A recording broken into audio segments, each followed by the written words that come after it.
G'day everyone, I'm Rob Dingledye and welcome back to Dingle DIY. Now, today I'm working on my Hilux. I've just had a package arrive from Boosted and Built Garage. They are a company and a YouTube channel and they deal a lot with these Hiluxes, the N60 model. Now, what I've got is an adjustable upper ball joint and custom ball joint mount. That comes alongside with a lower ball joint mount, which is castor corrected. So, it's a good bit of kit. I'll show you what it looks like in comparison to the factory stuff.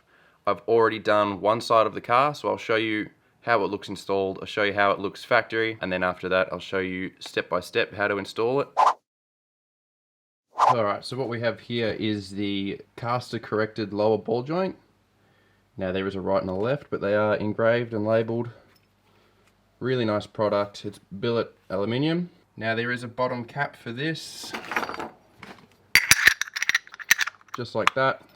That'll locate in your existing lower control arm and it'll bolt in as well, obviously. So that all goes together really well. You don't need to grease these, they come pre-greased, but if you do feel like changing the grease, you just got to undo that clip, pull the boot off, and you're good to go. Now on the upper ball joint, this is adjustable in two ways. So once we mount it to this bracket, it slides in and out for camber. And if we just disassemble it really quick, this channel in this upper ball joint mount locks this plate in. Now this plate has some cutouts in it, and you can rotate the ball joint inside of that. So that'll also change the castor just a little bit, and then obviously camber in and out. So that's really great, that's what we're looking for. This is going to give us heaps of adjustment. We'll get our alignment correct once and for all. Ever since I've lifted this car, I've never gotten the alignment right, so this should sort me out. You will need a 30mm spanner or socket for this. I would say spanner because there's not a lot of access. We've got some collar adapters down here. These just adapt the N70 ball joint to the N60 Hilux.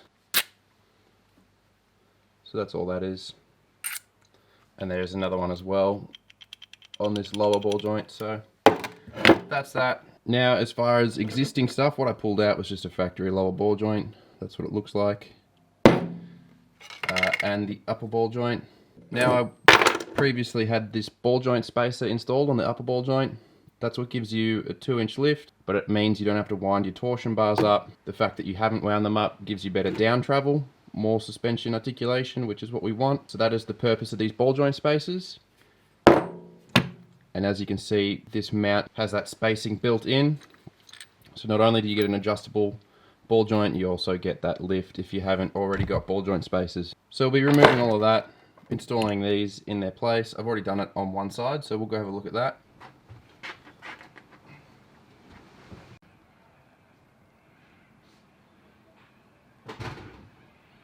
Alright, so the main thing to know with this is you do have to do a bit of grinding on the knuckle where the lower ball joint mounts to. It's nothing too crazy. I'll show you that when we get to it, but that's been done and painted. Now, one thing you want to keep in mind as well, if you haven't previously installed ball joint spacers and you're starting from scratch, you will need to clearance out the back underneath where this mount goes, because that is a spacer as well as a mount. You will have to do some clearancing on the back edge.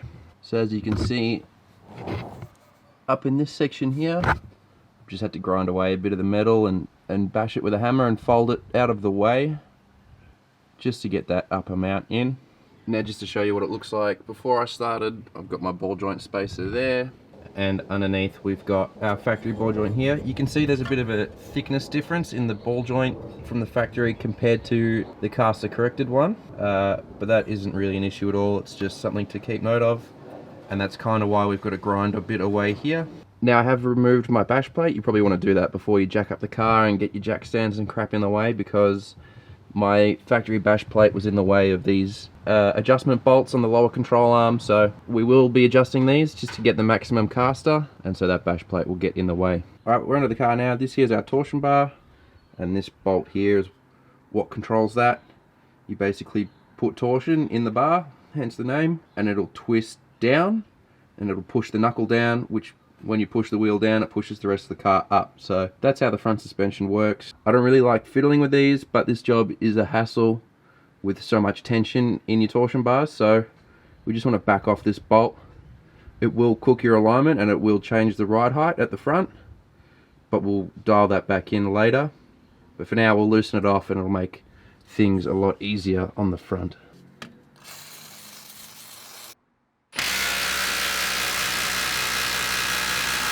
Alright, so now that we've taken the torsion out, we will undo our sway bar link. We'll undo the bottom bolt on the shock absorber, and we'll take out the tie rods, because all that stuff does get in the way, makes things difficult when you want to refit your ball joints.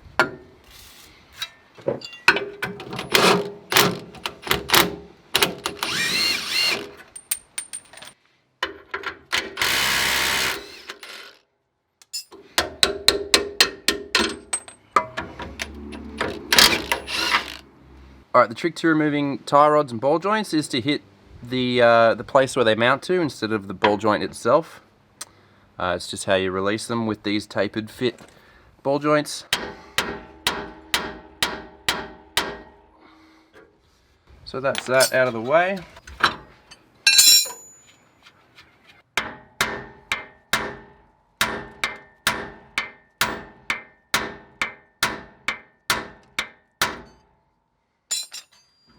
Now you may need to support the knuckle with a jack just to keep the tension off your brake lines, but that kind of comes into play once we undo the lower ball joint mount.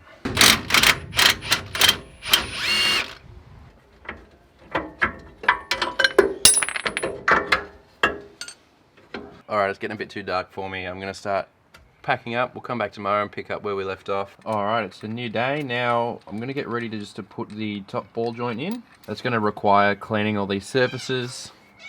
Cleaning up in here. I might have to do some more clearancing. Yeah, so that's not quite sitting flat. I'll have to grind some metal out of the back here, paint it up, and then we'll fit this in.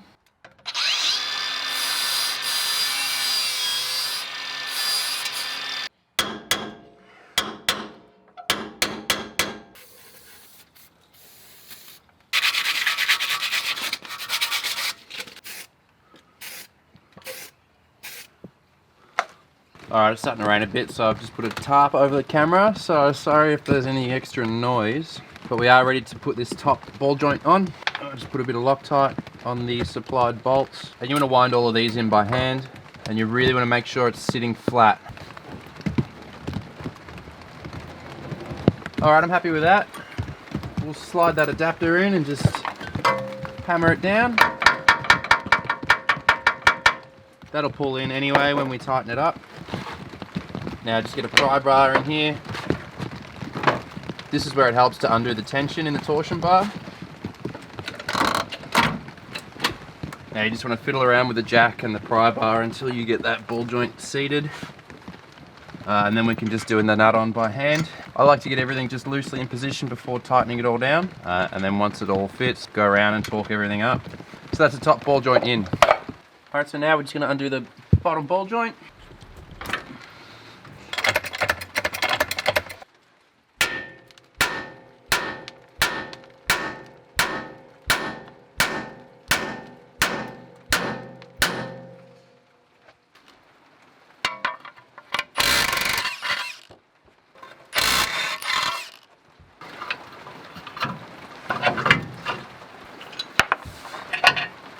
Alright, now we can give this a clean and this in here a clean, including the spigot, and then we're ready to mount the lower ball joint.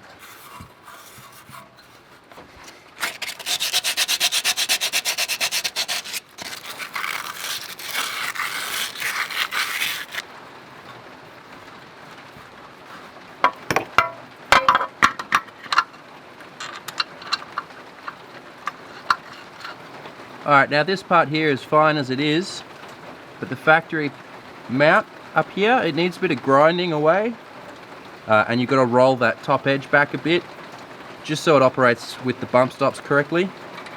So we'll grind that back, paint that up, and then locate it in the lower control arm.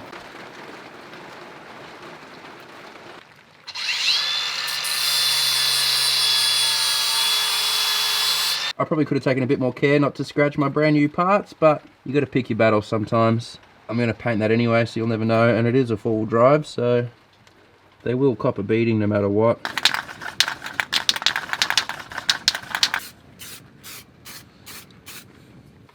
find it useful to put the tie rod back in. Just stops the knuckle flopping around in directions you don't want it to.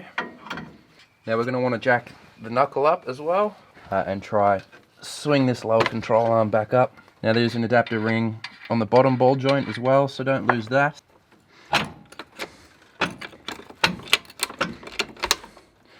Alright, I got pretty lucky there. Normally you've got to jiggle things around a bit more, but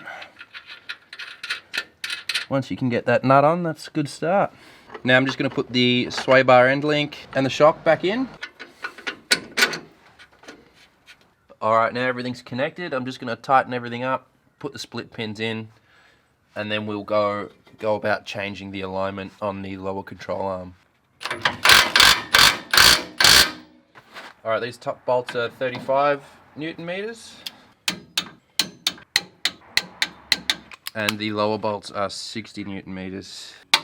Now as far as adjustment goes, the forwardmost bolt you want to pull all the way in, which means that little circle's got to be on this tab so that it's pushing in. So on this rearward eccentric bolt, you want that little aligning mark all the way inboard and be pushing this side of the control arm away from the center of the car. So as far as alignment goes, what I've done is just mimicked what the boys at Boosted and Built Garage have done. You can check out their video as well, check out their channel, there's a lot of great stuff there. Now in that video they explained that you want to change the eccentric bolts and the alignment on your lower control arm, and you basically push the rearward mount out and you push the forward mount in, so it kind of twists it, which the theory is it pushes the wheel further forward in the arch, and that's going to give you the most castor, the most clearance, and the best handling really. So once you do that, it's going to ruin your camber. Alright, I've put the wheels on and now it's time to fix the alignment as best I can. I will take it to a shop, but I can't even drive it as it is. It's got crazy negative camber and crazy toe out, so we'll try to fix that. We'll whip the wheels off and yeah, do what we can with our eyeballs. The alignment is so bad that the upper control arm is rubbing on the tyre, so we definitely got to do something about that. Alright, I'm just winding in that top adjustment nut up there to push the ball joint away, and that should give me more positive camber. And then this here will need adjusting as well, just to pull the wheels in and give us more toe in.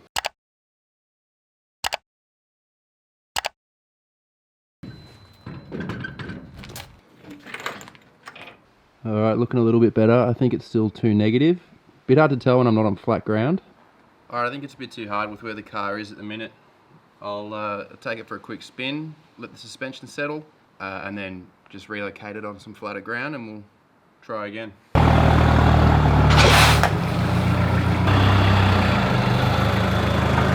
There's a fucking brand new can as well.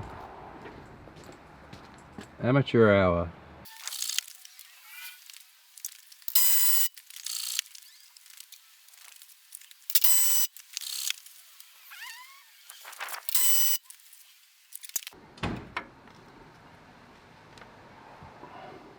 Alright, I'm happy with where things are sitting at the minute. I've just eyeballed it. I'll tighten everything off. I tightened up those upper ball joints with a 30mm ring spanner. I did have to buy one of them. You probably will too. But they're only 20 bucks, so that'll get you out of trouble. I've tightened everything up. It's good enough to drive to the alignment shop. And then when we come back from there, we'll give it a review. Alright guys, the alignment is done. Previously driving this car, it was a bit of a fight to keep it driving straight. Every hump and bump and groove in the road would kind of force the car in a direction I didn't want it to go, so I was always fighting the steering wheel. Now with castor and camber, it's really going to help combat those issues. So now that I've got the adjustable upper ball joints, the camber is 0.1 of a degree now, which is great, and the castor is as far forward as it can go. So that's going to help with steering. It's going to help the steering wheel return to center, and now that the castor is further forward, I'm going to get more wheel clearance on the firewall side of the wheel. It's pushed the wheel forward, so now, especially at full lock, my tyres aren't going to be rubbing. Now it is worth mentioning that I'm only having these issues because I've lifted the car and those things change the geometry up the front. So that's the reason behind purchasing these ball joints and this kit. Alright, I'm just going to get up to speed now, see how it tracks, see how it feels. But I'm pretty confident this is going to be legs above what it used to be. Alright, the car is so much easier to drive. It's a bit bumpy, I know, but that's the nature of these cars. The steering is crazy. It's unbelievable how much better it is. You know, I can just steer it very lightly. It goes where you point it. The road's not having as much control over the wheels, so it just stays on track a heap better. Turns better. The steering wheel returns to center a lot better. So I'm very happy. We'll get back home and wrap this thing up. Alright guys, that was a great success. Things have been a great success. Great success. So there's only one thing left to do.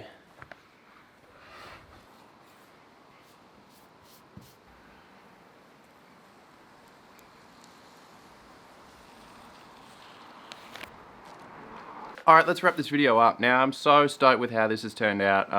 The ball joint kit is amazing, well worth it. The alignment is perfect, and I'm not going to be chewing out my tyres like I used to, and it just steers better, and it's just better in every way. So, shout out to Boost and Built Garage. They make awesome products. They're Australian made. They're well worth the money, and they make some pretty good videos too. So make sure you check them out on YouTube and all the other socials.